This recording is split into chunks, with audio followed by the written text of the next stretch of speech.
Il est le candidat de la France Insoumise. Jean-Luc Mélenchon est donc jusqu'à 9 h l'invité de cette nouvelle matinale de la présidentielle sur Europe 1. Bonjour Jean-Luc Mélenchon. Bonjour. Bienvenue. François Fillon. Non, je suis pas bienvenu après ce que je viens d'entendre et je tiens à protester contre la soi-disant analyse de monsieur Antonin André qui ne correspond à aucune de mes convictions politiques, je le dis tout de suite. Bon, mais alors, vous aurez l'occasion d'en expliquer jusqu'à 9 h. Non, je ne m'expliquerai pas de monsieur Antonin André qui n'a fait qu'exprimer son point de vue politique. C'est un éditorialiste et vous aurez l'occasion, voilà. Et on va développer votre programme avec vous jusqu'à 9 h. Très bien, parfait. Heureusement que je suis venu pour dire quelque chose quand même. Bah, j'espère bien, ça dépend de vous. François Fillon a donc été mis en examen, notamment pour détournement de fonds publics et recel d'abus de biens sociaux. A-t-il raison, selon vous, de dire en somme que ce n'est plus le temps de la justice et de s'en remettre au suffrage universel? En clair, ce sont les Français qui jugeront. Alors ça, c'est pas juste. Alors, on doit, vous comprendre, on est tous dans l'embarras parce que on essaye tous de s'en tenir aux règles de justice, qui est qu'il y a une présomption d'innocence, etc., etc. Bon, tout ça, ça compte. Mais là où ça peut pas aller, c'est ce qu'il dit. Non, ce n'est pas vrai. Il n'y a pas un temps pour la justice et un temps pour le reste. Le temps de la justice, c'est le temps permanent. Et le peuple français n'est pas en état de donner son avis à propos des affaires pour lesquelles il fait l'objet d'une mise en examen. Le peuple français est en état de dire qui il veut choisir comme président de la République, mais ce n'est pas un tribunal populaire, le peuple français. C'est pour ça qu'il y a une justice. Donc je pense que sa formule est pas bonne du tout. Chacun d'entre nous répond de ses actes devant sa propre conscience et ensuite devant la justice. Voilà, point. Donc vous faites pas partie de ceux qui pensent que la justice en ce moment sort de son rôle et pollue cette campagne? Bon, bah j'ai pas l'impression parce que les faits sont connus en ce moment. Donc la justice intervient. Vous savez, quand on n'est pas content de la justice, faut changer les lois. Pas mettre en cause les juges. C'est la différence avec les juges. Journalistes. Ils appliquent la loi qui est votée par les politiques. Les juges, oui, on peut changer la loi. On peut changer la loi et le juge applique la loi au nom du peuple français. C'est la formule au nom du peuple français est consacrée à la justice. Elle est rendue en notre nom à tous puisque c'est en application de la loi. Voilà. Après. Pour l'élection présidentielle, franchement, cette situation est une calamité parce qu'on ne peut plus parler de rien. Et tous les jours, il y a là une nouvelle suite au feuilleton de monsieur Fillon et de ses aventures. Je pense que la droite eût été mieux inspirée de changer de candidat pour qu'au moins on puisse avoir un débat qui soit pas sans arrêt surchargé des arrière-pensées concernant ces affaires. On va en parler de votre programme, même si je note au passage que vous aimeriez bien changer les journalistes aussi si vous étiez président. J'ai entendu la petite phrase l'air de rien. Venons-en à votre programme. Non, je n'ai jamais dit ça, vous n'avez rien entendu. Bah si, j'ai entendu. Et aux solutions que vous proposez pour essayer de régler les problèmes du monde, plusieurs régions, Jean-Luc Mélenchon, dont l'Île-de-France il y a quelques jours. Pourquoi dites-vous ça? Pourquoi est-ce que vous croyez qu'un président de la République a le pouvoir de changer les journalistes? Mais vous connaissez même pas la Constitution. Pas dit ça. Allons sur le programme si vous voulez bien. Vous n'avez pas dit ça, vous avez dit on ne peut pas changer les journalistes, mais bon voilà. Ben oui, c'est pour donner il y a des situations qu'on peut changer et d'autres contre lesquelles on ne peut rien. Ça s'appelle le stoïcisme, ça date du 5e siècle avant notre ère. Absolument. On peut parler de votre programme et de plusieurs régions dont l'Île-de-France il y a quelques jours qui ont adopté une mesure qui oblige les ouvriers à parler en français pour pouvoir travailler sur des chantiers issus d'appels d'offres publics. C'est ce qu'on appelle la clause Molière. C'est une façon de fermer la porte aux ouvriers étrangers. Est-ce que c'est une bonne solution pour préserver nos emplois, Jean-Luc Mélenchon? Certainement pas. Et c'est une hypocrisie totale parce que les problèmes qui se posent sur les chantiers, c'est d'abord ceux du respect du code du travail, qui n'est pas fait, parce que le nombre des inspecteurs diminue sans cesse. Ensuite, c'est le problème du statut des travailleurs détachés. Et là, les mêmes personnes qui aujourd'hui inventent ce pauvre Molière servent de prétexte à une mesure qui n'approuverait certainement pas à son époque. Mais les travailleurs détachés, ces partis, que ce soit l'UMP ou le PS, ont tous les deux voté l'application des directives qui ont été prises encore récemment, qui fait que si, en effet, maintenant, il est question de payer les travailleurs détachés comme les autres travailleurs, pour autant, les cotisations sociales continuent à être payées dans les pays d'origine, ce qui donne une situation de déséquilibre absolu. Et alors, vous-même, sur les travailleurs détachés, vous disiez du travailleur détaché qui vole son pain aux travailleurs qui se trouvent sur place. Non, je n'ai pas dit ça. Alors, écoutez, si ça doit être mon procès ce matin, je m'en vais, c'est fini. C'est pas un procès, Jean-Luc Mélenchon. Mais laissez-moi dire moi-même ma position. Si vous n'êtes pas obligé de faire une citation tronquée. Allez, je voulais que je la lise. 5 juillet 2016, devant le Parlement européen. Je crois que l'Europe qui a été construite, c'est une Europe de la violence sociale, comme nous le voyons dans chaque pays, à chaque fois qu'arrive un travailleur détaché qui vole son pain aux travailleurs qui se trouvent sur place. Voilà. Alors, le vol son pain, c'était entre guillemets, j'ai eu l'occasion de m'en expliquer déjà 5 fois, mais ça n'est pas arrivé jusqu'à vous ni à Europe 1, donc je le redis. Je m'oppose au statut de travailleur détaché parce que les cotisations sociales ne sont pas payées en France comme elles le sont dans le pays d'origine. On peut donc parler de délocalisation sur place. Et en effet, je suis pour que la directive travailleur détaché ne soit pas appliquée. Et si je suis président de la République, elle ne sera plus appliquée en France et on ne permettra plus aux travailleurs détachés de venir travailler en France et entre guillemets, de prendre la place des autres. Parce que si on les fait venir, ce n'est pas parce qu'ils ont des capacités professionnelles supérieures à celles de leurs collègues de travail, mais parce qu'ils coûtent moins cher. Moins cher égale toujours de la souffrance pour quelqu'un, je le redis solennellement, et pour l'environnement d'une manière générale, moins cher égale le saccage non payé et les gens mal payés. Est-ce que ça veut dire aujourd'hui que l'immigration peut devenir un problème économique pour la France? Est-ce que c'est ça qu'il y a derrière ou pas du tout? Non, pas du tout. Parce que les masses concernées sont résiduelles par rapport à la masse de ceux qui travaillent et à la masse du chômage. Par conséquent, non, ce n'est pas un problème économique. Ce qui serait un problème économique dans certaines régions, c'est que les immigrés s'en aillent. Comme ça s'est produit dans certaines localités où on s'est aperçu tout d'un coup qu'à partir de leur départ, il s'agissait, je crois, de départ d'ouvriers turcs dans l'est du pays, les commerces ne fonctionnaient plus et évidemment, c'était autant de cotisations sociales, autant d'impôts locaux, autant de taxes qui rentraient de moins dans la caisse de l'État.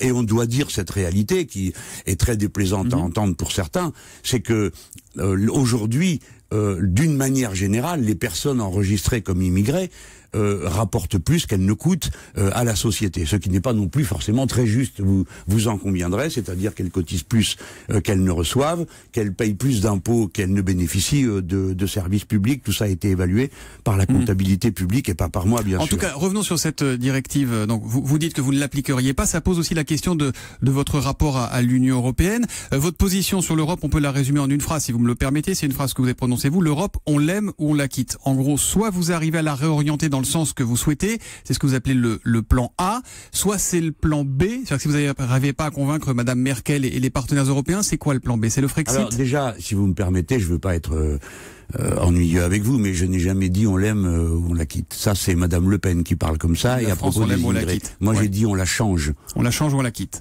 C'est oui, vrai. C'est une ok, c'est un lapsus de ma part, je suis d'accord. Non, c'est pas un lapsus. Si, c'est un lapsus. Vous avez mélangé Madame Le Pen et Monsieur Mélenchon, les immigrés et l'Europe. Non, mais ça, vous avez l'obsession qu'on veuille mélanger Madame Le Pen et Monsieur Mélenchon. Moi, je ne veux pas mélanger Madame Le Pen et Monsieur Mélenchon. Je voudrais connaître le programme de Monsieur Mélenchon. Ouais, c'est ça, ça se sent.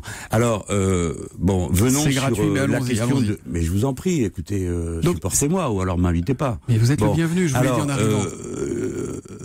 C'était quoi la question? La question, c'est est-ce que le plan B, est-ce que le plan B, c'est le Frexit? Est-ce que c'est la sortie de l'Union européenne? Commençons par le commencement. Donc, il faut la changer. C'est ça le début de ma phrase, et c'est ça qui est le plus important. Et je vous demande simplement de bien vouloir considérer un instant la situation réelle de l'Europe. Partout, dans toute l'Europe, il y a tension entre les nations et tension à l'intérieur des nations pour des raisons qui sont simples à comprendre. Quand on interdit, comme c'est le cas dans les statuts, l'harmonisation sociale, clairement, tout le monde est en compétition avec tout le monde. Une délocalisation sur 2 se fait à l'intérieur de l'Europe. Ce matin, on évoque le cas de Whirlpool, qui va encore délocaliser d'autres gens. Ce n'est pas parce qu'en Pologne, le travail est mieux fait, c'est parce qu'il coûte moins cher. On est d'accord. Il faut absolument changer cette disposition. Et il ne faut plus accepter qu'il y ait une compétition sociale entre les nations et compétition fiscale. Ça revient, ce sont les deux cas. Donc c'est ça qu'il faut changer. Si on ne change pas ça, l'Europe va s'effondrer. De 2 manières. Premièrement, par une irruption générale de l'extrême droite dans tous les pays d'Europe, car ce n'est pas qu'une spécialité française, c'est dans tous les pays d'Europe. Et je pense que maints analystes et commentateurs devraient se demander pourquoi un tel phénomène se produit partout en même temps dans toute l'Europe. Sinon, pour des raisons qui tiennent à la façon dont nos sociétés sont organisées, c'est la première chose. La deuxième, c'est que si ça ne se fait pas, il faut bien le comprendre, des gens sont venus avec la bonne volonté de dire on discute pour essayer de changer. Ça a été le cas de Monsieur Tsipras. Monsieur Tsipras ne pesant que 2% de l'économie européenne, il a été traité à coups de trique par le docteur Schäuble, qui est le ministre des Finances du gouvernement de droite allemand, et par Madame Merkel. Moi, je ne peux pas accepter cette situation. Je pars de l'idée simple, je n'en veux pas à Madame Merkel, ni même à Monsieur Schäuble, puisque les présidents de la République française ne lui ont jamais rien demandé, y compris quand les Français votaient contre les traités. Mais maintenant, je leur dis la chose suivante. Si vous voulez absolument continuer comme ça, ce sera sans nous. Et nous ferons avec ceux qui veulent comme nous une Europe où la Banque Centrale Européenne n'est pas seulement en charge de la stabilité des prix, mais de l'emploi et de l'activité, où l'harmonisation fiscale, où l'harmonisation sociale sont possibles et même organisées. Et dans ce cas-là, on garderait une monnaie commune qui s'appelle l'euro ou pas, ou on reviendrait au franc? Pardon? On garderait dans ce cas-là une monnaie commune qui s'appelle l'euro? Dans quel cas, monsieur? Dans le cas où ça serait une Europe en cercle plus réduit, ce que vous dites, s'il n'y a pas d'accord avec les autres et que vous réorganisez tout ça. Il faudrait voir ce que devient l'euro, mais moi je n'imagine même pas une seconde qu'on me dise non. Parce que la France, c'est la moitié, c'est 18%, pardon, j'exagère en disant la moitié, c'est 18% de l'économie européenne, les Allemands 20%, on ne fait pas l'Europe sans la France. Maintenant, s'il fallait arriver à cette extrémité, on irait. Mais c'est pas ma position. Moi, j'espère que la pression que je fais en disant, écoutez, si vous voulez pas, nous on s'en va parce qu'il faut bien qu'on vive. On peut pas laisser notre pays être détruit. C'est pourquoi j'ai dit, si vous voulez bien, je voudrais résumer la formule en une seule. On la change ou on la quitte. Et en toute hypothèse, ce que je veux dire à ceux qui m'écoutent, c'est que jamais je ne prendrai la décision tout seul. Ce qu'il y aura à discuter sera tranché par le peuple français. C'est-à-dire, je débuterai une discussion, puis il y aura un résultat de la discussion, et je demanderai au peuple français, vous êtes pour ou contre que je signe. Et ceux qui diront, je l'appliquerai. Jean-Luc Mélenchon, parmi vos mesures, vous augmentez le SMIC de 16%, vous souhaitez le retour de la retraite à 60 ans avec 40 annuités pour avoir droit au taux plein, vous voulez revaloriser ces retraites, et vous créez également le droit opposable à l'emploi, en faisant de l'État l'employeur en fait en dernier ressort. Ça veut dire quoi? Que tous ceux qui n'auront pas ou plus de job deviendront fonctionnaires? Oui, c'est ça, fonctionnaires, vous avez tout compris. C'est-à-dire? Alors, pardon, excusez-moi, je buvais un peu. Je vous en prie. Commandons d'abord le circuit économique, parce que sinon on fait peur aux gens, pour rien, je pense que c'est le but. Il y a les dépenses et il y a les recettes. Arrêtez d'être parano, je vous pose des questions, j'essaie de comprendre, on essaie de comprendre votre programme, Jean-Luc Mélenchon. Oui, j'ai compris, mais ce que j'essaie de faire, c'est de l'expliquer. Mais allez-y. Merci, monsieur. Je vous en prie. Alors, commençons d'abord, pas par la comptabilité, mais par le circuit général économique pour comprendre. Vous avez en présence dans cette campagne, en gros, deux points de vue. Celui de la plupart des dirigeants qui proposent de faire une nouvelle coupe de 100 milliards d'euros, que ce soit monsieur Fillon ou monsieur Macron. 100 milliards d'euros dans notre économie. Moi, c'est l'inverse. Je propose de mettre 100 milliards d'euros, et ces 100 milliards d'euros iront entièrement à l'investissement dans la transition écologique, pour l'essentiel, et dans des travaux de cette sorte-là, qui, de cette manière, sont localisés et ne provoquent pas une dépense qui fuit vers l'extérieur. Il y a 100 milliards d'investissements et 173 milliards de dépenses publiques supplémentaires dans votre programme. Voilà, premièrement, il y a 100 milliards d'investissements et il y a 173 milliards, mais peut-être que vous pourriez pousser l'amabilité jusqu'à lire la ligne suivante, et il y a, de ce fait, 190 milliards de recettes fiscales supplémentaires. Alors pourquoi? Parce que comme l'activité augmente, donc il y a des taxes qui sont payées, il y a des gens qui ont du travail, donc ils payent l'impôt sur le revenu, etc. etc. Donc, on arrive juste au bout de cette première partie. Mais 170 milliards retirés de 190 laissent un compte excédentaire. Ça me paraît assez intéressant pour être signalé, pour bien comprendre mon plan. Maintenant, je viens sur Juste rapidement sur la question des personnes, c'est quoi le droit opposable à l'emploi? Voilà. Dans la Constitution, ce que vous savez comme moi, il y a non seulement le droit, mais le devoir de travailler. Bon, alors si vous mettez quelque chose dans la Constitution et qu'ensuite vous l'appliquez pas, normalement, c'est un droit opposable, un droit constitutionnel. Par exemple, la liberté de la presse, c'est un droit opposable. Bon, là c'est pareil. Mon idée est de partir d'une loi qui a été adoptée à l'unanimité par les deux assemblées, qui a été suggérée par l'association ATD Carmonde et qui consiste à dire, lorsque quelqu'un est arrivé au bout de son chômage de longue durée, il est pris en charge par une structure qui a vocation d'emploi, ils appellent ça association à but d'emploi, mais ça peut être coopérative, qui reçoit les sommes que la personne qui n'a plus d'emploi recevrait au titre de son plus d'emploi, et avec ça, ça constitue la base d'un salaire. On donne donc un CDI à la personne, et on recherche localement les niches dans le secteur non marchand qui leur permet d'être embauchés. Voilà pourquoi ils ne seront pas fonctionnaires, comme vous le disiez assez sottement il y a un instant, mais employés soit de coopératives, soit d'associations en but d'emploi, comme le prévoit la loi que l'on appelle ATD Carmonde, par considération pour l'association qui a eu l'idée. Et ben voilà qui est clair. Merci Jean-Luc Mélenchon. Je disais fonctionnaire parce que c'est un mot, c'est pas, il n'y a pas de notion péjorative dans ce mot fonctionnaire. Vous restez avec nous, en tout cas pas dans ma bouche, peut-être dans votre oreille ou dans la vôtre, je ne sais pas. Vous restez avec nous. Je suis fils de fonctionnaire, moi. Eh ben moi aussi, ça tombe bien. Alors donc, monsieur, épargnez-moi de dire que j'aurais voulu dire quelque chose de déplaisant pour les fonctionnaires.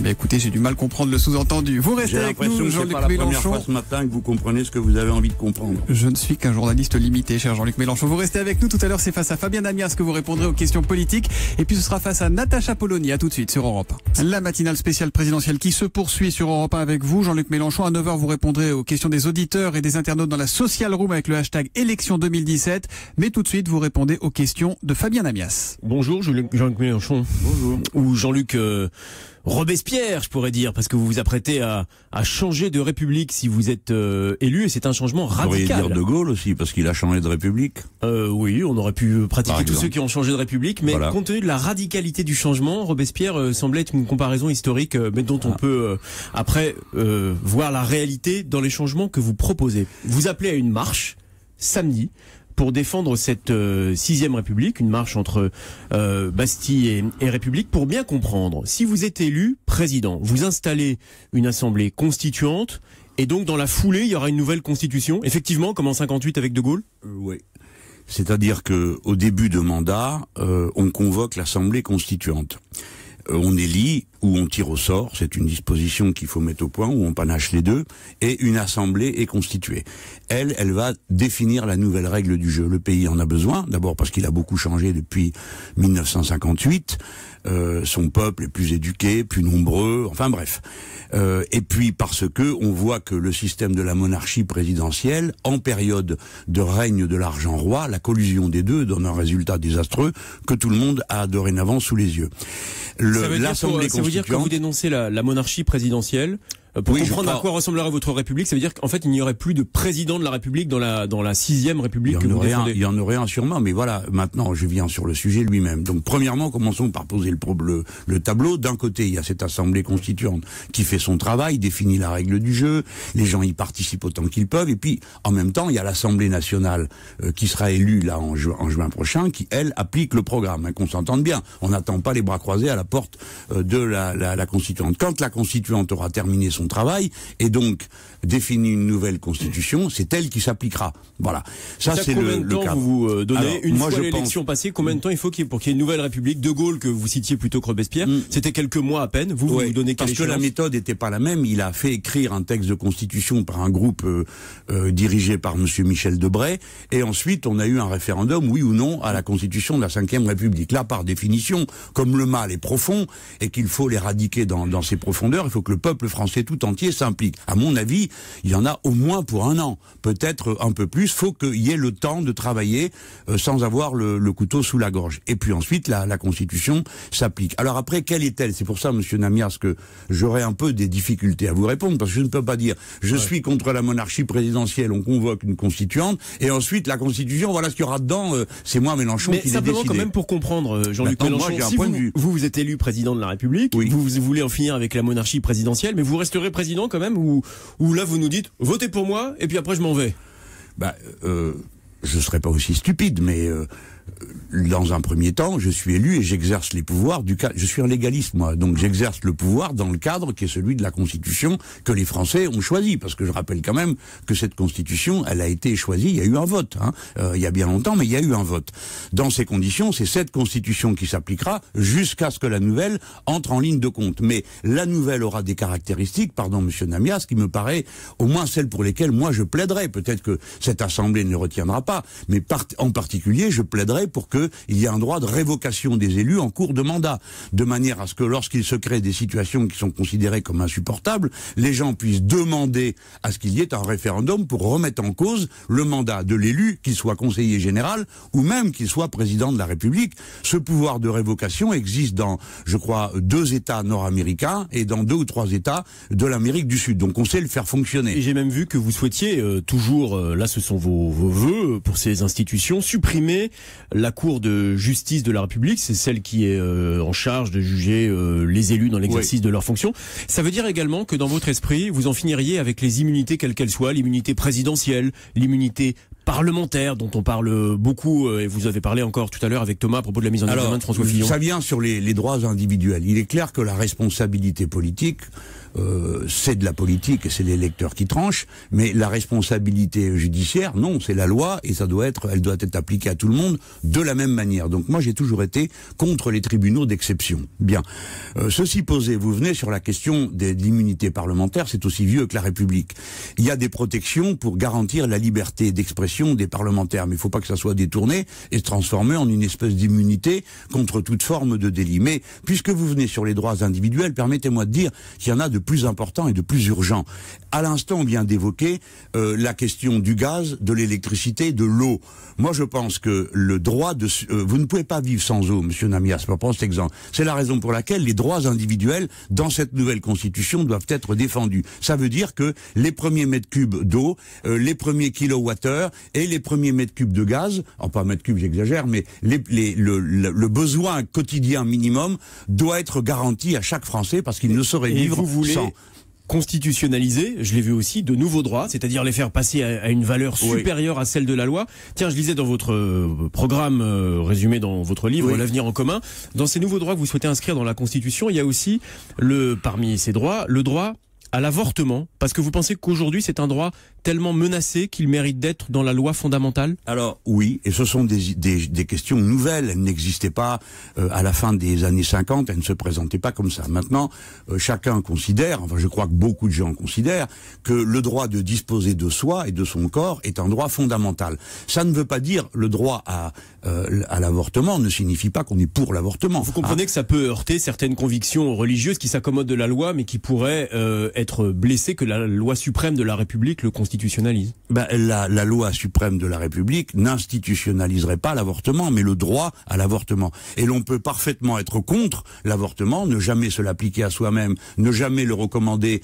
et tâcher d'en dissuader les autres, et pour autant reconnaître cette liberté. Mais pourquoi je pose cette question? Mais parce que je pense que c'est une liberté fondamentale, et que oui, en effet, elle est souvent mise en cause. Regardez, c'est le cas aux États-Unis en ce moment, ça a été le cas récemment en Pologne, donc je propose que cette question sorte définitivement du débat politique et qu'elle soit constitutionnalisée. De même que le droit au suicide assisté, monsieur Namia, je ne veux pas passer à côté ni euphémiser de cette question, c'est le droit à disposer de soi, c'est une liberté fondamentale. Le droit à l'euthanasie serait aussi dans la constitutionnalisée.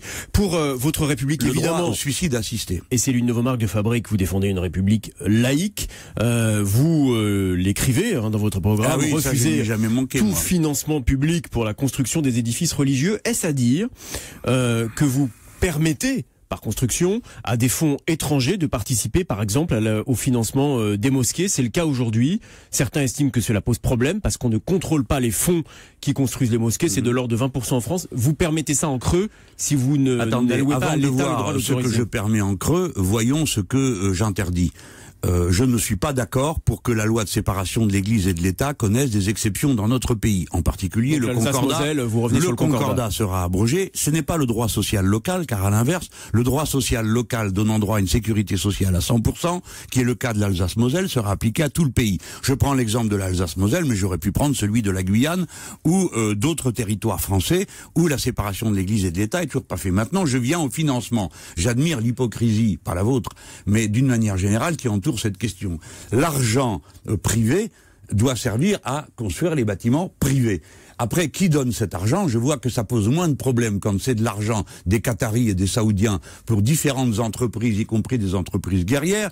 Il y a moins de problèmes quand c'est Lafarge qui subventionne les groupes terroristes que quand on dit c'est pour construire une mosquée. Maintenant, qui que ce soit qui construise une mosquée ou une église d'ailleurs, je m'empresse de le dire, ça les regarde. Par contre, si ceux qui ne les regardent privés ou viennent de l'étranger, ça ne vous pose pas de difficulté? Non, mais votre réponse est claire. Mais attendez, ce qui est important par contre, monsieur Namias, ce qu'il faut préciser, c'est que ce qui se dit dedans doit être ensuite conforme à la loi républicaine. C'est-à-dire que je ne suis pas d'accord que ce soit à l'église, à la mosquée ou à la synagogue pour qu'on prêche en France des maximes contre-républicaines ou des professions de foi qui soient hostiles à la loi ou aux valeurs républicaines. Jean-Luc Mélenchon, rapidement une question aussi sur ce point de laïcité. Hier, la Cour de justice de l'Union européenne a permis à une entreprise, au règlement intérieur d'une entreprise, l'interdiction du voile. Cela correspond pleinement à votre conception de la laïcité? citer. Je pense que la décision qui a été prise met tout le monde à l'aise, parce qu'elle dit d'abord il faut prévenir avant et pas en cours de route,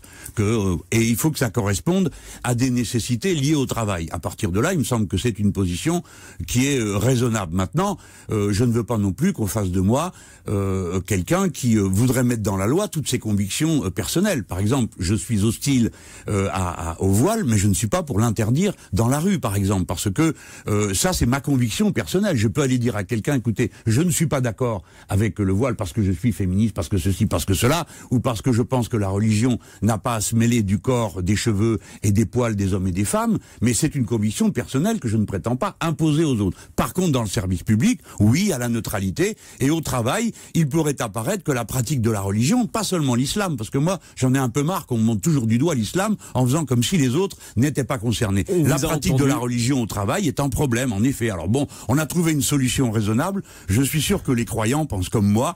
Ils aiment les solutions raisonnables. Et on avance, Jean-Luc Mélenchon, sur ce que serait votre République. Vous voulez mettre fin, dites-vous, à l'usurpation du MEDEF de la parole des chefs d'entreprise. Ça veut dire qu'il n'y aura plus de syndicat des patrons si vous êtes président ? Non, pas du tout. Il y aura des élections. Le MEDEF est le seul qui échappe aux élections.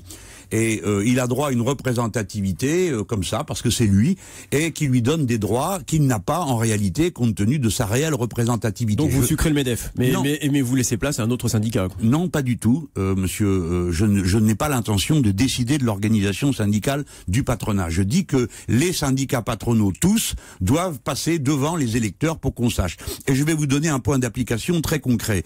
Le patronat de l'économie sociale et solidaire a représenté la dernière fois qu'il y a eu des élections libres 19% du total des patrons. Or, ils n'ont aucun droit de signer des conventions collectives. Ce privilège est réservé au MEDEF. Donc, le MEDEF n'aura plus le privilège. Il devra faire comme tout le monde dans une démocratie, en passer par les urnes, et notamment les urnes des patrons, parce que c'est les patrons eux-mêmes qui décideront qui les représente, et pas le MEDEF lui-même. Alors, il y a une mesure auquel le MEDEF est vigoureusement opposé, comme on peut l'imaginer, c'est le plafonnement des salaires en France. Pour que ce soit parfaitement clair pour ceux qui nous écoutent, vous souhaitez qu'il y ait aujourd'hui un salaire plafonné en France de l'ordre de 400 000 euros? J'ai dit que non, là vous commettez une erreur. D'abord j'ai dit que... alors corrigez-la alors, mais parce que moi j'ai vu qu'en fait vous vouliez créer une tranche qui fiscaliserait. C'est pas un salaire, c'est un revenu, monsieur. Oui, mais enfin si vous fiscalisez à 100% au-dessus de 400 000 euros, c'est 90%. Alors c'est là, on va appeler ça la loi Roosevelt, puisque c'est la loi qui s'appliquait aux États-Unis d'Amérique. On a eu en France sous la Troisième République, qui comme vous le savez n'était pas un régime communiste, la tranche supérieure était à 86%. Donc 90% la tranche supérieure. Vous avez un peu baissé, c'était 100% dans votre livre. Eh ben mettons 100%, c'est pareil.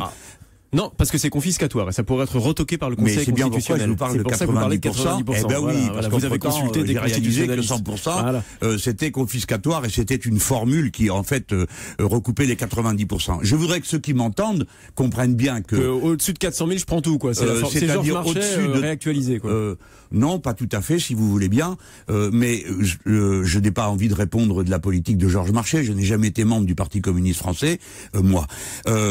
Mais ce que je peux dire, c'est que le 90%, c'est 32 000 euros par mois, et ça n'est pas le salaire, mais le revenu. C'est-à-dire que dans la dernière tranche d'impôt, faut que tout le monde comprenne, il s'agit de la dernière partie de ce que vous avez gagné. Là, c'est taxé à 90%. Vous savez combien ça concerne de monde dans notre pays? 0,05% de la population totale. J'ajoute que si vous voulez savoir où vous en êtes de vos impôts, aussi vous allez les chefs d'entreprise qui peuvent être tentés d'aller à l'étranger. Ça peut, ça ne servirait vous connaissez ce débat, encourager une fuite des talents. Voilà, je comprends, des talents qui sont spécialement coûteux, car personnellement, je suis capable de trouver des talents moins coûteux. Quant au reste, et pour répondre à votre question, qui n'en est pas une mais une affirmation, les personnes qui s'enfuiraient seraient français, eh bien ça ne leur servirait à rien, car l'impôt deviendrait universel dans notre législation, et quand on est français, on fait sa déclaration dans le pays où on est, on paye ses impôts dans le pays où on est, et ensuite on déclare au fisc ce qu'on a payé, et si on devait payer davantage en France, on paiera la part qu'on doit à la France. Ce régime est celui, par exemple, des parlementaires européens. Donc, vous m'avez bien compris, j'ai deux mesures. La première, c'est qu'aucun salaire ne doit aller au-delà de 1 à 20 dans une entreprise. Donc, quand le grand patron s'augmente, il est obligé d'augmenter le plus petit salaire de l'entreprise. Et en effet, j'estime qu'il y a une limite à l'accumulation. Et ceux qui s'en iraient, nous leur disons au revoir, car il y en a d'autres qui peuvent prendre leur place. Quand le numéro 1 s'en va, le numéro 2 est capable de prendre la place. Et si c'est pas le 2, c'est le 3. Bye bye les riches. Il s'agit non, maintenant... je n'ai pas dit ça, monsieur Namias. C'est vous qui avez une vision des riches qui est extrêmement curieuse. Vous savez, il y a des riches qui sont... par an, alors on les appellera comme on vous avez des riches qui sont patriotes, vous avez des riches qui aiment leur pays, vous avez des gens... Regardez, vous et moi, nous sommes pas au salaire moyen. Moi, vous savez ce qu'est l'indemnité d'un parlementaire. Eh bien, moi, je suis d'accord pour payer davantage d'impôts. Mais écoutez-moi, les gens qui le veulent peuvent aller voir le simulateur d'impôts qui est sur mon site JLM 2017, car ils verront que toute personne qui gagne moins de 4 000... avec vous, Jean-Luc Mélenchon... Toute personne... Et monsieur Namias, laissez-moi vous répondre. Toute personne qui gagne moins... d'autres questions pour permettre à nos auditeurs d'être éclairés sur la façon dont vous gouverneriez si vous étiez élu. Laissez-moi parler. Donc, toute personne qui gagne moins de 4 000 euros, peut le vérifier sur le simulateur, paiera moins d'impôts, car nous créerons 14 tranches d'impôts, là où il y en a que 5 aujourd'hui, faisant peser tout le poids de l'impôt sur la classe moyenne. Je m'excuse d'avoir donné ces informations qui n'ont aucun rapport avec mon programme, nous en conviendrons, mais qui me paraissaient utiles pour bien faire comprendre mon état d'esprit. Qui gouvernerez-vous si vous êtes élu Jean-Luc Mélenchon? Quelle sera votre majorité parlementaire? Vous n'avez pas passé d'accord avec Benoît Hamon et le Parti Socialiste. Est-ce que vous pourriez gouverner avec eux? Eh ben, ça va de soi. À partir du moment où... ça n'allait pas de soi. Quand on les traite de corbillards, franchement, ça va pas de soi. Alors, nous répondrons une autre fois sur... je ne parlais du corbillard que comme du Parti Socialiste. Et c'est une expression qui avait été utilisée avant moi par Pierre Laurent et bien d'autres. Et aujourd'hui, je crois qu'elle est particulièrement bien adaptée, car le Parti Socialiste est en train de s'effondrer sous nos yeux, puisque l'ancien Premier ministre ne parraine même pas. Je ne sais pas qui soutient, c'est qu'il parraine pas. Donc, il veut empêcher d'être candidat. Mais vous pourriez gouverner avec des élus socialistes aujourd'hui. Voilà. Alors, c'est vous qui avez posé... C'est intéressant de le comprendre. Bien sûr. Mais comme vous avez évoqué le mot corbillard, je me suis senti obligé de m'en expliquer pour qu'on me comprenne bien et que les expressions ne passent pas comme ça qui pourrissent la discussion collective. Alors, une fois que je serai parvenu au deuxième tour, c'est-à-dire légitime pour le deuxième tour, ça va de soi que les forces politiques qui voudraient participer à la mise en œuvre de ce programme, qu'on pourrait d'ailleurs à ce moment-là amodier ici ou là, seront les bienvenus. Et je pense qu'en particulier, toute une série d'élus socialistes seraient les bienvenus, des élus communistes, heureusement, et les socialistes et d'autres qui nous écoutent seront heureux de le savoir. Il y a quelque chose qui vous agace souverainement, on l'a entendu tout à l'heure. Parce que Madame El Khomri, je ne souhaiterais pas qu'elle participe à la prochaine majorité parlementaire, ni Monsieur Valls. C'est ce que j'ai demandé à Benoît Hamon. Je pense qu'il y a une partie des parlementaires socialistes qui ne peuvent pas venir appliquer la politique contraire à celle qu'ils ont eux-mêmes développée pendant des années et auxquelles ils croient, parce qu'ils en sont persuadés que c'est la bonne politique. Marine Le Pen, dont vous n'appréciez pas du tout qu'on puisse comparer vos points de programme avec elle. Elle veut renégocier les traités européens. Elle est pour la retraite à 60 ans. Elle mène une campagne intense auprès des classes populaires. Elle dénonce en permanence une forme de mondialisation des élites des médias, comme vous à certains égards, Jean-Luc Mélenchon. Mais aujourd'hui, c'est elle qui mène la course en tête, et particulièrement auprès de l'électorat populaire. Qu'est-ce qu'il vous manque pour être le candidat de la colère aujourd'hui? Pourquoi elle réussit là où vous semblez aujourd'hui échouer? Votre question me prend de court parce qu'elle est absolument nouvelle et je l'ai déjà entendue au cours des 7 ou 8 dernières années. Alors plutôt qu'ironiser sur la question, apportez une réponse nouvelle. Je vais vous répondre, ne vous inquiétez pas. Je voulais juste faire un petit trait d'humour, mais j'admets que ça sert à rien. Il est entendu. Alors, merci. Et pourquoi est-ce qu'aujourd'hui Marine Le Pen commençons par dire que vos informations sont inexactes sur toute une série de sujets. Par exemple, Madame Le Pen ne propose pas la retraite à 60 ans. Elle a dit elle-même. Si, c'est même l'engagement, je crois, 52 de son projet, retraite à 60 ans et 40 annuités. Alors, vous lirez, oui, bien sûr, vous lirez. Mais comme vous, mais enfin, c'est pas un problème. Voilà, c'est un point de comparaison. Oui, vous avez raison. Mais ce n'est pas vrai. De même qu'elle a dit, mais monsieur Namias, ça suffit, lisez les textes, j'ai cité déjà. Si vous étiez nouveau, monsieur Namias, avec votre truc, mais ça fait 3 fois qu'on me dit ça, et ça fait 3 fois que je réponds. Et le journaliste passe son temps à expliquer le programme populaire de Madame Le Pen, et ensuite vient me demander comment ça se fait que les milieux populaires... Deuxième erreur. Qu'est-ce que vous dites aujourd'hui à ceux qui ont voté longtemps à gauche et ceux qui aujourd'hui sont dans les meetings de Marine Le Pen pour la soutenir? Ça n'existe pas ce que vous racontez. Et laissez-moi parler. Je crois que ça existe et nos reporters en témoignent chaque jour. Oui, bien sûr, chaque jour, parce que chaque jour vous êtes ailleurs que dans votre bureau, vous. Écoutez-moi. Les reporters sont sur le terrain. Les travailleurs, ce n'est pas vrai ce que vous dites, et vous ne cessez de les montrer du doigt. 60% des ouvriers ne votent pas, monsieur Namias. C'est ça le fond de l'affaire. Parce que 60% des ouvriers ne se sentent pas représentés par ceux qui sont là. Et sans doute aussi par moi. Et c'est pour moi une grande souffrance, car j'espère mériter leur confiance. Et je me bats pour défendre leurs intérêts. Voilà. Donc ce n'est pas vrai. Une majorité. Et comment le ferez-vous pour avoir cette confiance?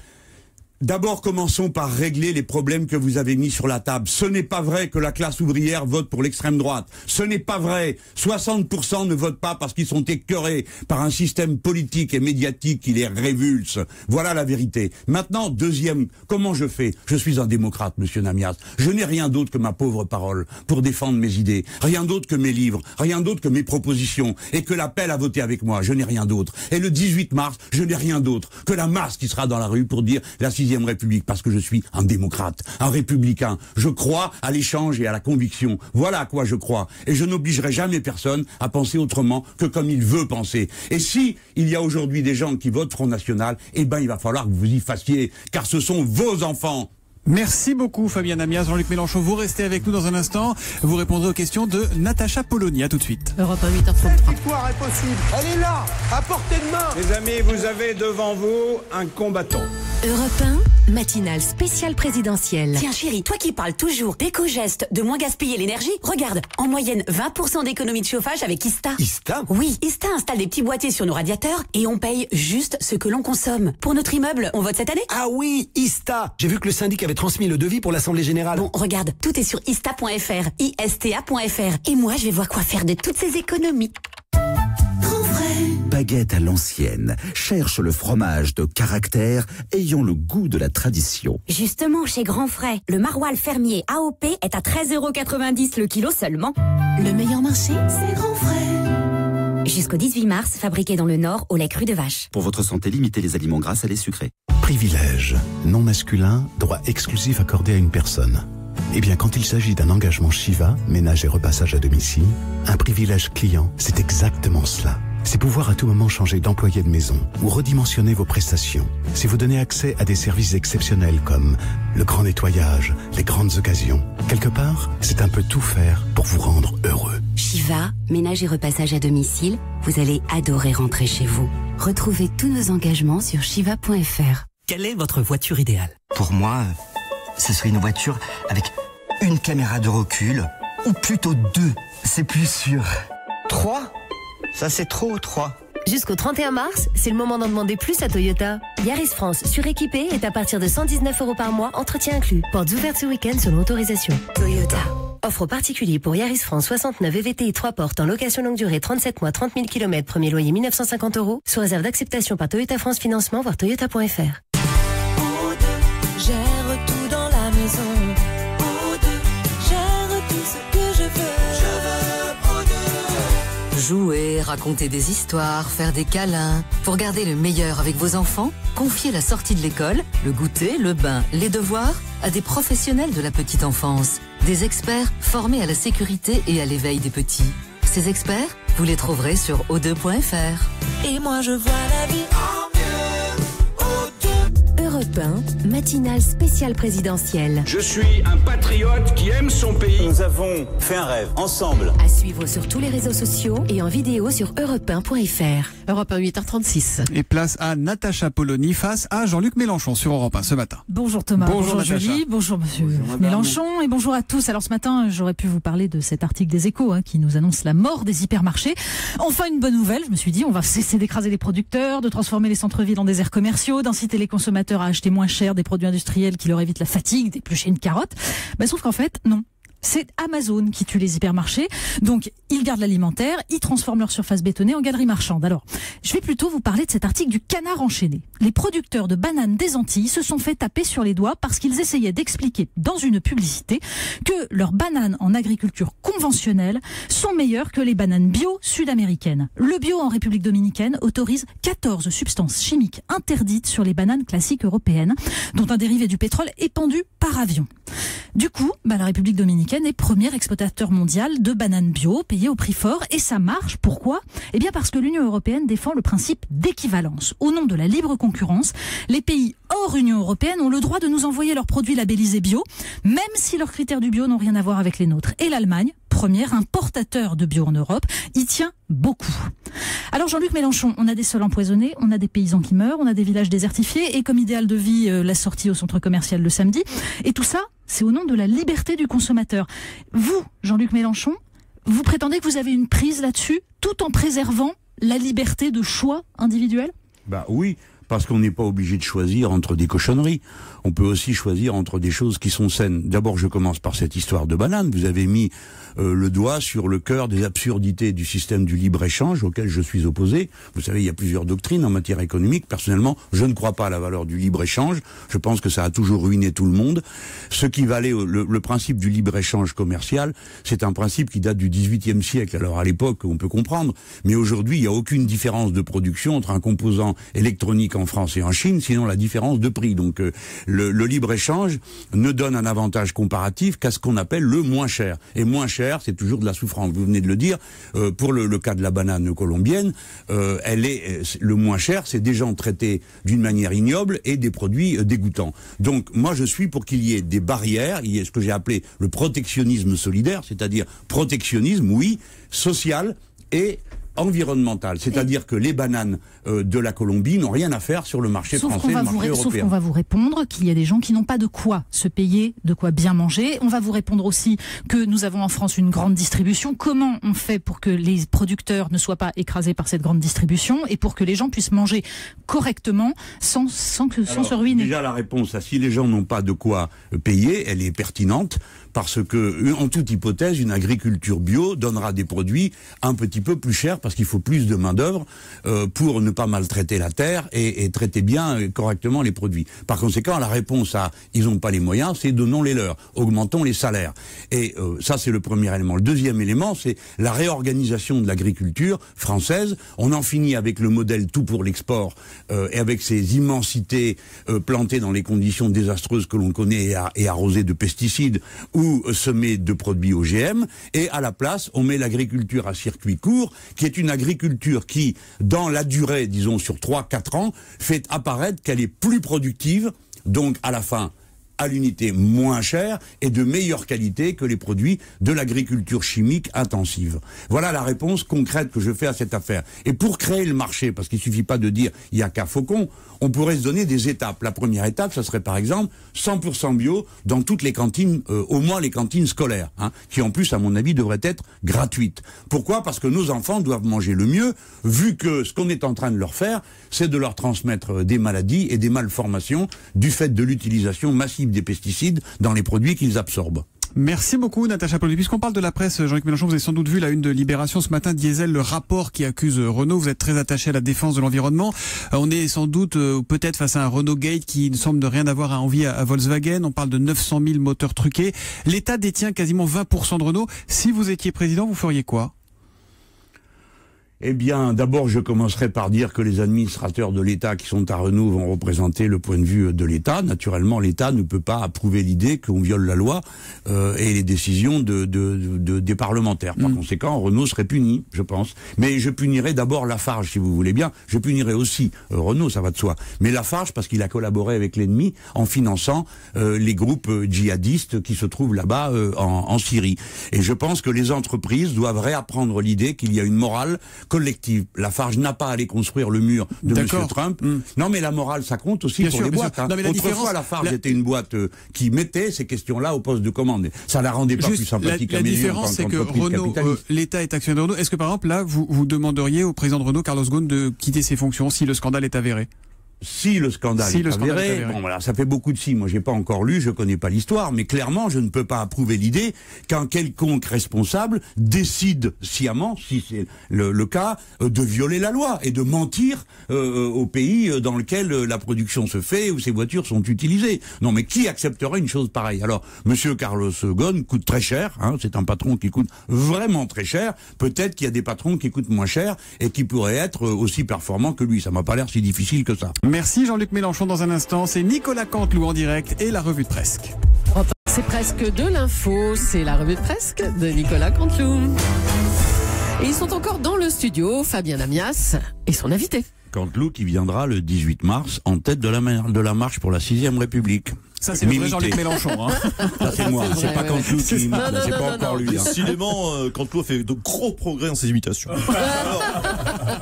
en tout cas, moi, en vous écoutant, j'ai compris la technique d'interview qu'il faut, il faut le dire, adopter avec vous. Je vais pas vous braquer, je vais faire comme ça tout le temps. Non, là, je suis c'est Fabien Namias.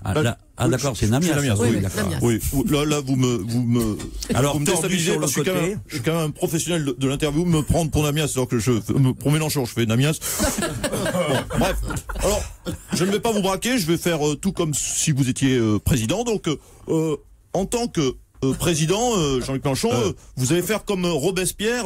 D'ailleurs, avec votre duo avec Thomas Soto, on serait cru avec Robespierre et Jean-Marc Thibault. Voilà. Oh, magnifique. Voilà, j'ai détendu l'atmosphère avec de l'humour moderne de 1963. Alors, ou est-ce que vous allez faire comme le général de Gaulle, vous allez convoquer quelque part une assemblée constituante? Ça c'est moi là. Non. Vous savez quoi, Namias? Vous êtes bien. Ça, vous êtes un bon gars. C'est autre chose que Soto. Hein, vous savez choisir les mots. Oui, monsieur Namias, vous savez choisir les mots. Je vous réponds donc à votre question. Moi, président, je convoquerai une assemblée constituante. Alors, Marine Le Pen, parce qu'il faut venir à ce sujet, comme vous à certains égards, et pourtant, elle monte, elle est en tête, alors que vous, disons-le, ça patine. Mon pauvre Namias. Vous valez pas mieux que Soto, ce pauvre Soto. Ça suffit, Namias, d'asséner des contre-vérités. Alors, vous êtes soi-disant journaliste et vous restez dans votre bureau. Mais sortez votre bureau. Vous allez voir les vrais ouvriers. Quoique non, vous allez sortir du bureau, vous allez tomber avenue Montaigne avec que des gens qui gagnent 32 000 euros. Hein? Alors, non, mais alors sortez de l'arrondissement carrément. Ou sortez tous ce soir. En Europe 1, je peux pas vous encadrer. Voilà. Bon, merci Fabien Namias. Et on accueille maintenant. C'est bien dit, et je le répéterai le 18 mars, je suis pas venu pour rien, place de la Bastille, en direction de la République. Merci monsieur Canteloup, je vais essayer de vous imiter dès que je rentre chez moi. Mais c'est pas fini, c'est pas fini Canteloup. On accueille maintenant Marc-Olivier Fogiel. Bonjour Marco. Oui, bonjour. Bah oui, privé payé, s'il doit faire une minute. Allez. Canteloup ne peut pas faire qu'une minute, monsieur Mélenchon. Tout le monde peut pas être à 32 000 euros. Alors, bonjour à tous, bonjour Jean-Luc Mélenchon. C'est toujours une joie de vous recevoir, je dois vous le dire. Alors Jean-Luc, on vous connaît, on aurait presque envie de vous toucher, Jean-Luc Mélenchon.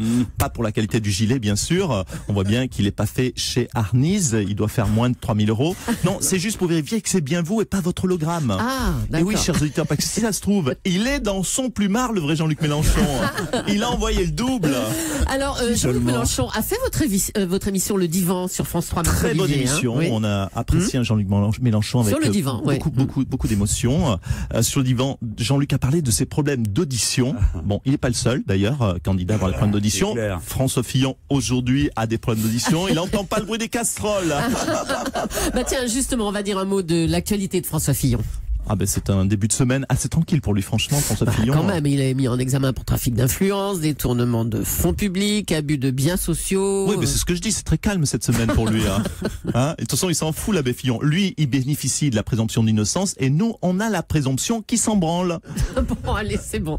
On passe au titre maintenant, Marc-Olivier. Allez, c'est parti pour les titres.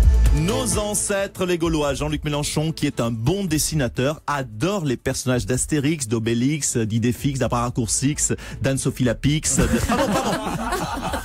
Fallait pas, non. Pardon, pas la dernière. Faut pas prononcer ce mot d'Anne-Sophie Lapix, ça va encore énerver notre Jean-Luc.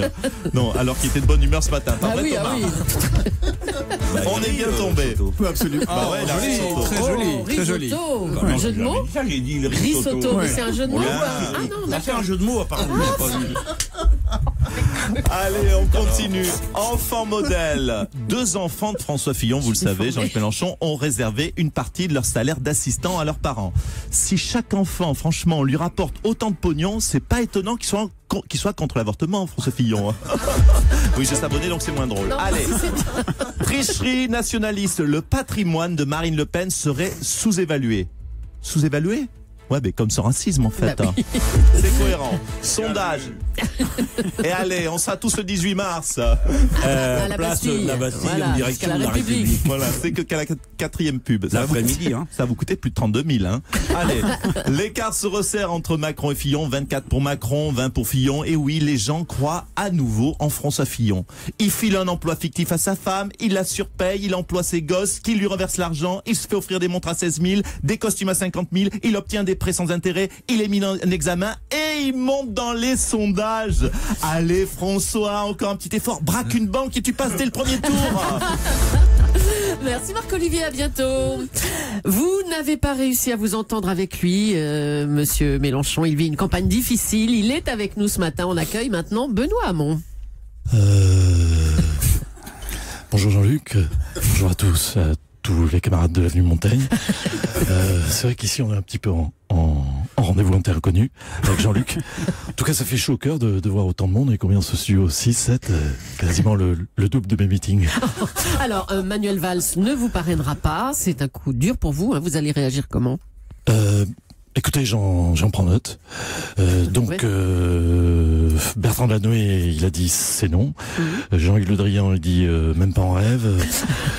Manuel Valls, il dit non, plutôt crevé. Écoutez, j'en tire les conséquences, je suis lucide, je décide comme eux de ne pas soutenir le candidat socialiste. Mais enfin, c'est vous, le candidat socialiste. Oui, c'est ça. J'ai décidé de ne pas m'apporter mon soutien. Mais enfin, il faut vous battre, Benoît Hamon, battez-vous. Mais c'est ce que vont faire les autres, ils vont me battre.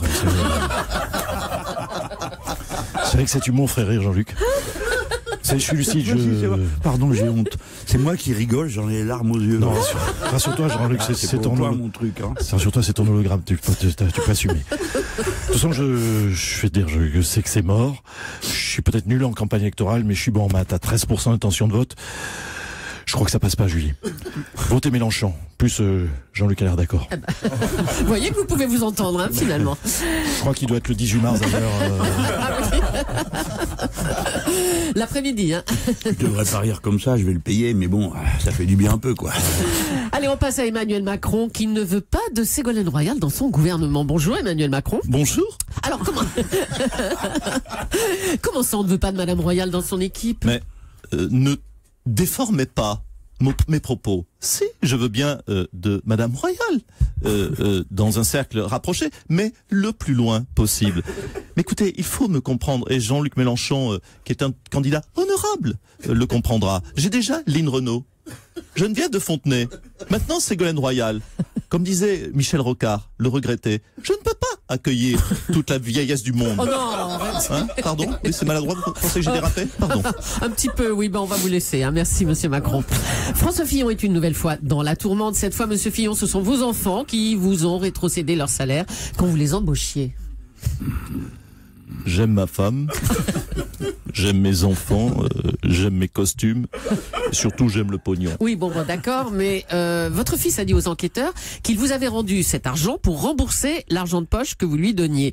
Alors d'un côté, vous vous faites offrir 50 000 € de costumes, et de l'autre, vous demandez à votre fils de vous rendre son argent de poche. Allez, écoutez, avec des réflexions comme ça, la blondasse, t'as intérêt à ce que je sois pas président, toi. Oula. Je n'ai rien à cacher. Je prends l'argent là où il est. Je prends l'argent de mes amis, je prends l'argent de mes enfants, je prends tout. La maison prend tout. Virement, cash, chèque, ticket resto. Vous souhaitez régler comment, monsieur Mélenchon ?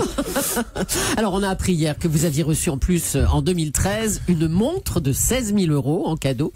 Non, mais... Et que le patron de Ferrari vous invite en vacances en Toscane.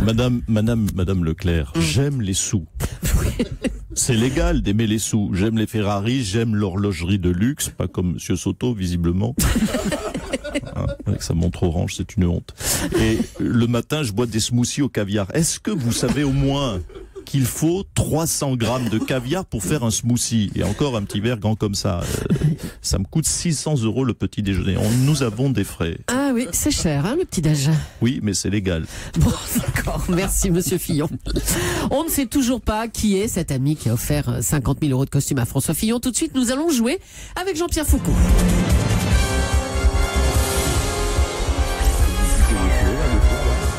C'est mortel, hein. Oui, bonjour et bienvenue. Bonjour, ma chère Julie, mon cher Jean-Luc. Tout de suite, je vous propose de jouer à qui veut gagner des millions. Mais non, pas qui veut gagner des millions. Qui veut saper un Fillon? Jean-Luc, vous êtes notre candidat. Voici la question. Qui vaut 50 000 €. C'est une belle somme, c'est une coquette somme. Hein. Qui est l'ami blindé de François Fillon? L'oncle Picsou, réponse A. Monsieur de Fursac, réponse B. Vladimir Poutine, réponse C. Oui, Vladimir. Hein. Vladimir. Tu veux un costume? Vladimir. Vladimir Poutine. Ou enfin la question, qui est l'ami blindé de François Fillon? Réponse D, le cheikh Mohamed en blanc. Eh oui, le cheikh en blanc. Attendez, ne répondez pas tout de suite, Jean-Luc. La réponse après la pub. Faut bien qu'on gagne des sous. On a reçu Fillon lundi. Ça nous a coûté 12 000 en smoothie au caviar. Merci et bravo à Nicolas Canteloup. Maintenant, on est en direct sur la page Facebook d'Europe 1. Donc, ce sont des questions en provenance de nos abonnés sur les réseaux sociaux. Alors, la première, elle est posée par Jean Bernard, qui dit: Jean-Luc Mélenchon, pouvez-vous me dire pourquoi Benzema ne peut pas jouer en équipe de France et pourquoi Monsieur Fillon, lui, peut se présenter aux élections? Ouais, je comprends. Je crois que je sais de quoi il s'agit, mais je ne suis pas assez bon connaisseur. Je sais qu'il y a beaucoup de gens qui vont être choqués. Il faut qu'on essaye, nous, d'en tirer des leçons pour l'avenir. Je ne vais pas faire le moralisateur, mais il me semble qu'on doit en tirer des leçons. Donc, par exemple, on ne doit plus accepter qu'un parlementaire fasse des missions de conseil, comme il dit. Là, 200 000 € pour conseiller des boîtes d'assurance. On se demande vraiment en quoi consistaient les conseils en question. Mais comme il dit, bon, tout ça, jusqu'à présent, était légal. Par conséquent, faut changer la loi pour que ça ne soit plus légal. Je prends cet exemple, je pourrais en prendre d'autres... qu'on pourrait appeler, on ferait une loi, on appellerait ça une loi de vertu républicaine. Bon, voilà. Mais je suis d'accord avec l'idée qu'il y a des situations où, en effet, on ne peut pas représenter le peuple français.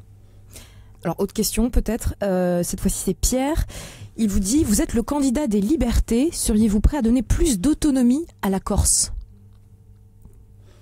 De l'autonomie, il me semble qu'il y en a déjà pas mal, avec le statut qui permet à l'Assemblée de Corse d'autogouverner assez largement. S'il faut aller au-delà, c'est aux Corses de le proposer. Maintenant, l'autonomie est une bonne chose, la vie ensemble aussi, non? Je crois qu'on est heureux d'être Français ensemble, puis quand même, il y a eu quelques Français illustrissimes Corses. Hein. Bon, donc, voilà. Après, il faut faire très attention au fait que si on augmente les libertés, entre guillemets, des territoires, on brise l'unité de la loi. Moi, je ne suis pas d'accord pour que sur le territoire français, il y ait plusieurs codes du travail. Je ne suis pas d'accord avec ça. Je pense que les protections sociales doivent être les mêmes partout. De la même manière, je ne suis pas d'accord avec la réforme du collège qui prévoit que chaque collège, par exemple, a 20% de son temps qui est à la liberté d'appréciation de chaque collège. Non, ça c'est pas bon, on doit être éduqués tous de la même manière, et ainsi de suite. Disons qu'il y a des gens dans notre pays qui sont plutôt attachés aux particularités, et d'autres qui sont plutôt attachés à ce qu'on a ensemble. Il faut arriver à trouver le bon point d'équilibre. En général, on y arrive si on est de bonne volonté.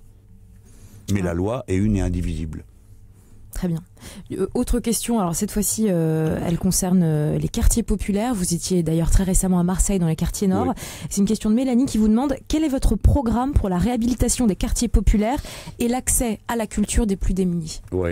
Alors, d'abord, je vais commencer par dire quelque chose qui va peut-être vous paraître étrange, c'est que je ne suis pas d'accord pour qu'on prenne le quartier populaire comme une espèce de globalité qui aurait une particularité tellement forte qu'on ne verrait plus que ça. Dans les quartiers populaires, il y a toutes sortes de gens, qui ont toutes sortes d'activités. Les uns réussissent, les autres échouent. Les uns sont honnêtes, les autres sont malhonnêtes, comme dans tous les autres quartiers. Par contre, ce qu'ils ont en particulier, ces quartiers, oui, ça c'est vrai. Premièrement, c'est une discrimination par l'adresse et le fait qu'on est obligé de constater que le taux de chômage est plus élevé qu'ailleurs. Donc ma réponse au quartier, c'est la même que celle pour le pays. C'est plus de travail et du travail pour tout le monde. Travailler moins, chacun, pour travailler tous dans le pays. Deuxièmement, il y a l'accès aux services publics. Ça ne concerne pas que les quartiers, mais c'est spécialement vrai dans les quartiers populaires où il y a zéro service public. Le seul service public qu'on voit passer, c'est la BAC. Alors c'est pas très encourageant, hein, et ça donne des résultats souvent assez désastreux. Donc ça, c'est pas normal. Et il faut donc reprendre complètement le maillage de services publics du territoire. Quant à l'accès à la culture du très grand nombre, ça pour le coup, ça peut être que le résultat d'une politique volontariste. Celui qui vous parle a été adjoint à la culture de sa commune, et à l'époque où je l'étais, ma commune battait le record de France des inscriptions en bibliothèque publique. Alors qu'on vienne pas me dire que c'est pas possible, hein. Et c'était des milieux, c'était en secteur populaire.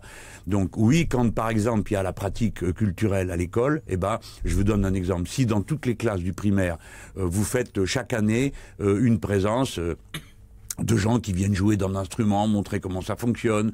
Et ben mécaniquement, vous avez après des mômes qui vont au conservatoire, à condition bien sûr que les tarifs leur permettent d'y accéder. Ou bien si vous faites l'heure du compte dans les bibliothèques et que vous amenez à tour de rôle toutes les classes de la ville, et ben tout le monde finit par s'inscrire à la bibliothèque, pas seulement les gosses, mais les parents qui accompagnent leurs gosses à la bibliothèque et qui du coup vont feuilleter un livre ou l'autre.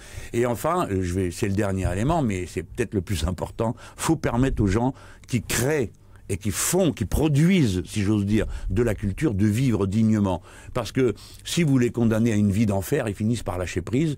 Et s'ils lâchent prise, il n'y a plus de création artistique. Il n'y a pas d'art sans créateur. Alors ça, vous savez que j'ai proposé une chose. J'aimerais qu'elle rentre dans le débat de la présidentielle, mais pour faire parler d'autre chose que de Fillon dans cette présidentielle, il faut se lever de bonne heure.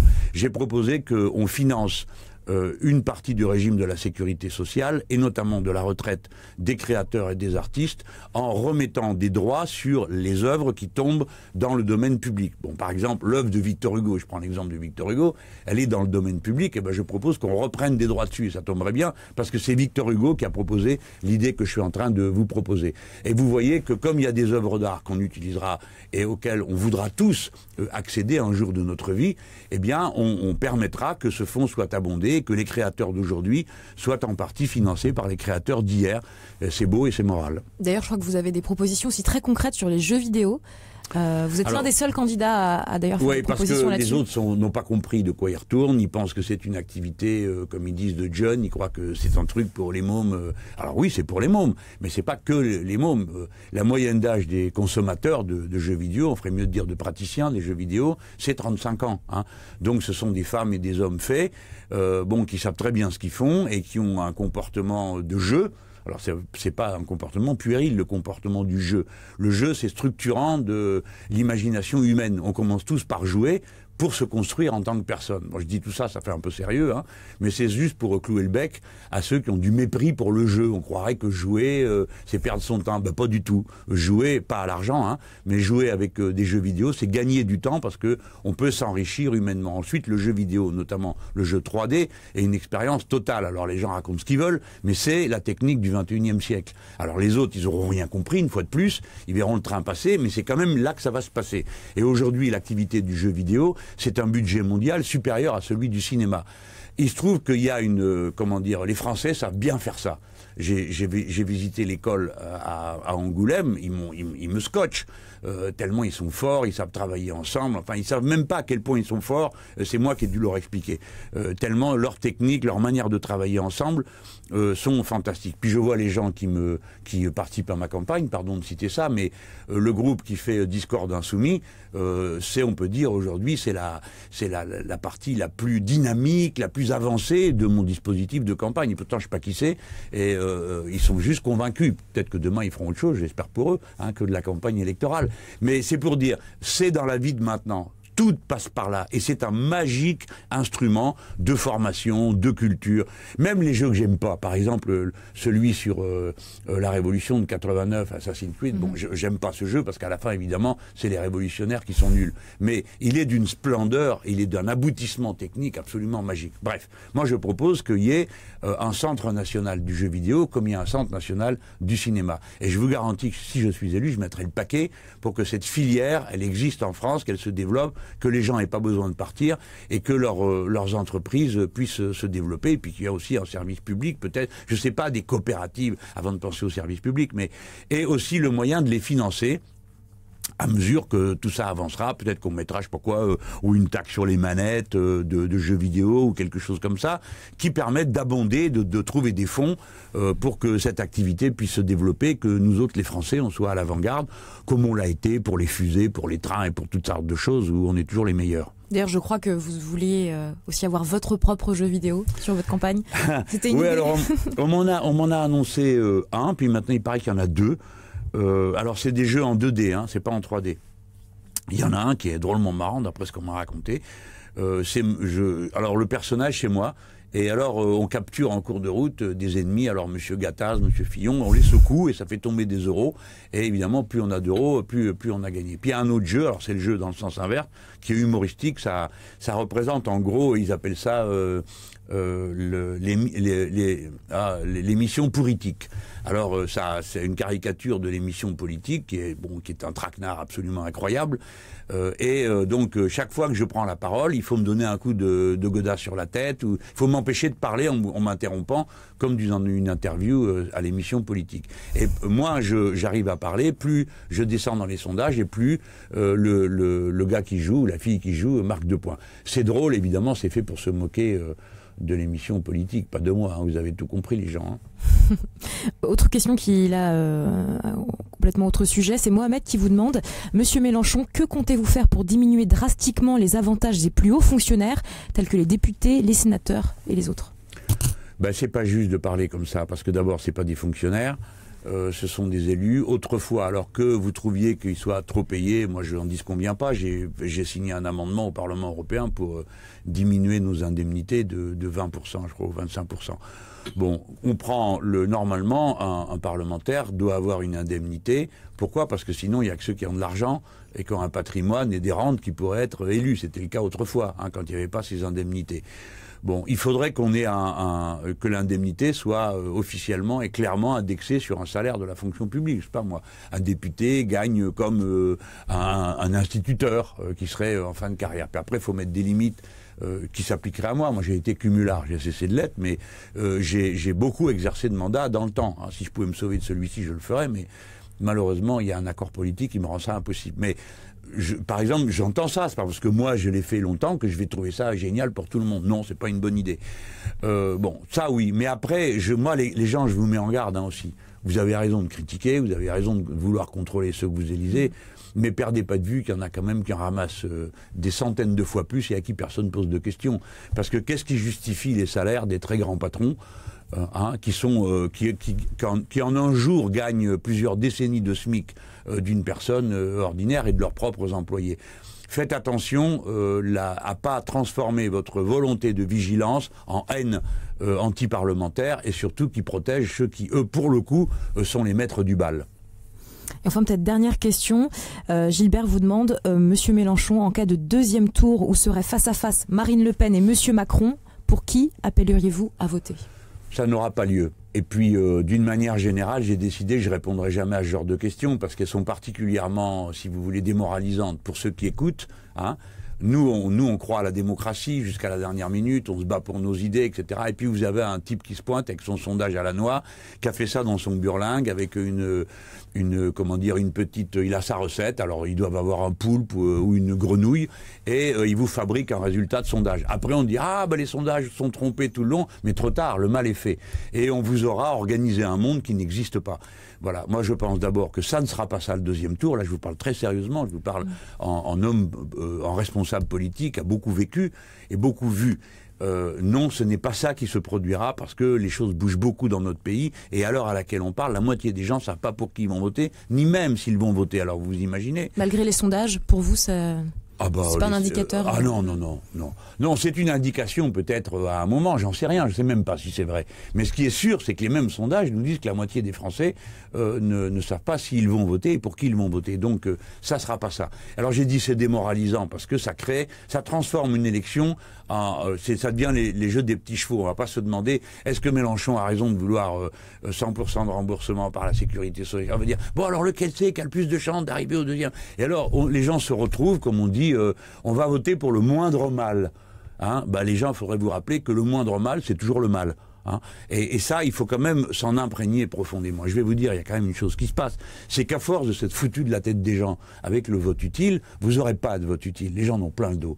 Et ils veulent plus qu'on les manipule comme ça, qu'on les traîne comme un animal par le bout du naseau, jusqu'à la mangeoire où ils veulent pas manger. Voilà. Des gens comme moi ont envie de manger ni du Macron, ni du Le Pen. Et par conséquent, on s'est servi nous-mêmes notre assiette et ça s'appelle Jean-Luc Mélenchon et l'avenir en commun. Merci beaucoup pour ces réponses aux internautes.